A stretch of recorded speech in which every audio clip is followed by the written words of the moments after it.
ChatGPT is the smartest creature that will ever exist. It's so smart that it's gonna take over the world one day. What? To prove it, I challenged it to a game of Victoria 3 where it can only build farms and food factories. Can it become the #1 producer of food and solve world hunger? Stick around to find out.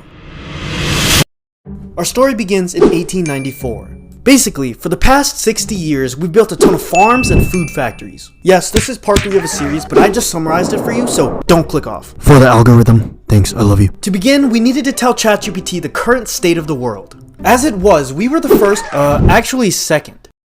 Leading producer of grain in the entire world. We were first place, but Great Britain took our spot. And with groceries, we were slowly climbing the ranks. We produced 6.5 thousand groceries. Obviously, Great Britain and British Raj are up there.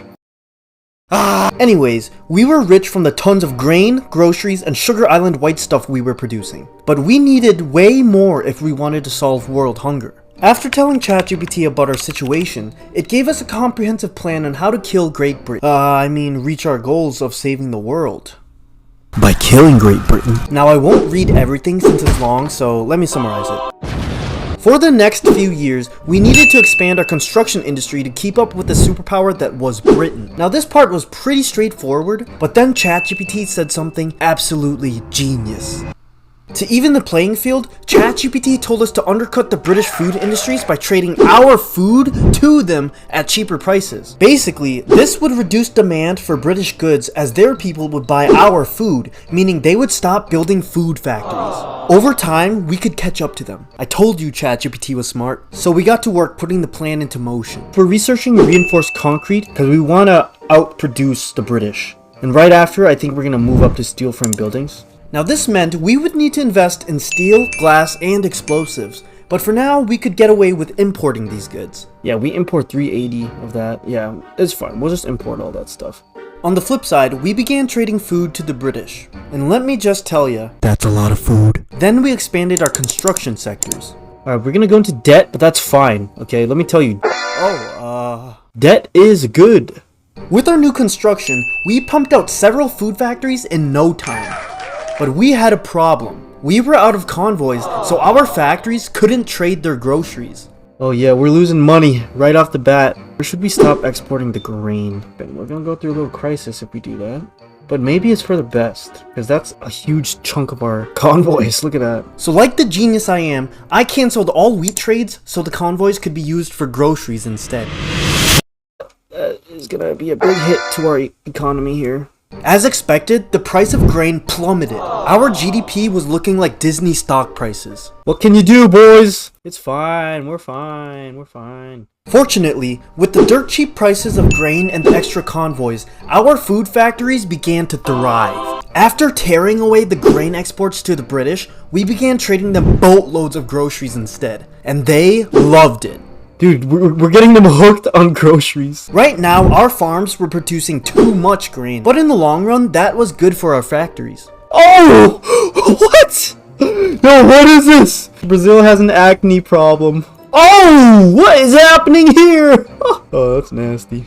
This game is making me go blind. In order to save our world, we doubled down on food factory construction. Look at all the food industries lined up. We're just gonna go ham. This is probably the dumbest idea ever, but we're just gonna do it. Cause, content, right? But soon we ran out of convoys again. Yeah, we need more convoys, look at that. Our food factories began losing money because groceries were simply too cheap. We needed to solve this fast as our entire economy depended on selling our foods overseas. So while we came up with the plan, we decided to finally reunite North and South Sugar Island since we definitely needed the good old white stuff in the future. Hold fast, Sugar Island people! Rudolph with your nose so bright. Oh no, sir! It's their king! Won't you guide my sleigh tonight? Wow, that was so cool. Yeah, I totally forgot that I'm such an idiot. I'm such an idiot, dude. Yeah, so while we were committing war crimes, I'd actually realized something. We are unrecognized, so we shouldn't be going into debt. Oh, I'm such an idiot. Let's halt all the construction, guys. Okay, we're making money. Making money again. because we're not constructing anything. Fortunately, we had managed to build up a few convoys. Yeah, because our trade what? Oh yeah, look. Oh my gosh, dude. They have no need to build their own groceries, which is going to be their downfall. Oh, what the? They have so much. They have so many groceries. Despite all the food we were trading to them, the British were on another level. We were way behind. If we wanted to solve world hunger, we would need to expand our food production and convoy capacity like crazy. And so, we began to prepare the shift to steel frame buildings, which would boost our construction considerably. So for the next few years, we expanded our industrial capabilities. Iron mines were modernized, while we built dedicated steel sectors here in Palestine and dedicated glassworks in the Blue Nile. In the meantime, we stopped all food exports to everyone except the British. And well, the Russians didn't like that. Look, they want it back. They will still want the trade agreement. Slowly but surely, we were building quite a few food factories. While there wasn't demand for new employees, once we had convoys to actually trade away our groceries, they would quickly fill up. The good thing about Sugar Island too is it has more grain farms, guys. It's not just Sugar Island anymore. I'm gonna be honest with you guys, this is my first time hitting 1900s. And we also hit 30 million GDP.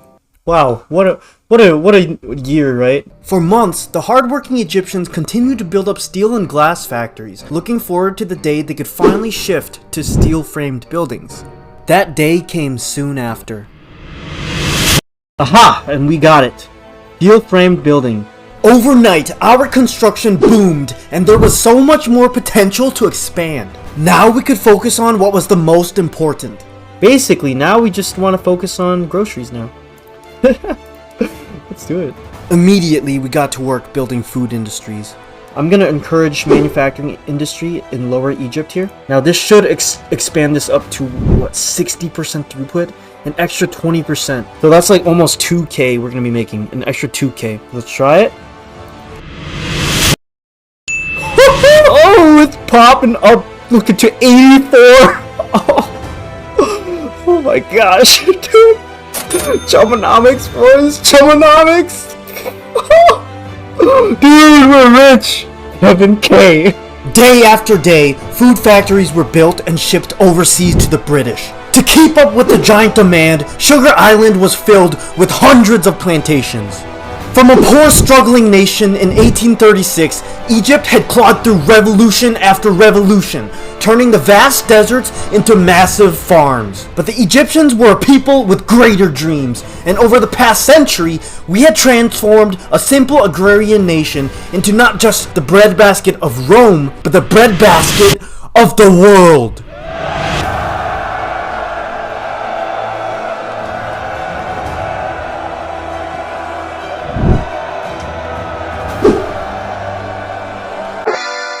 I know who's on that list. Stephen Hawking. 100!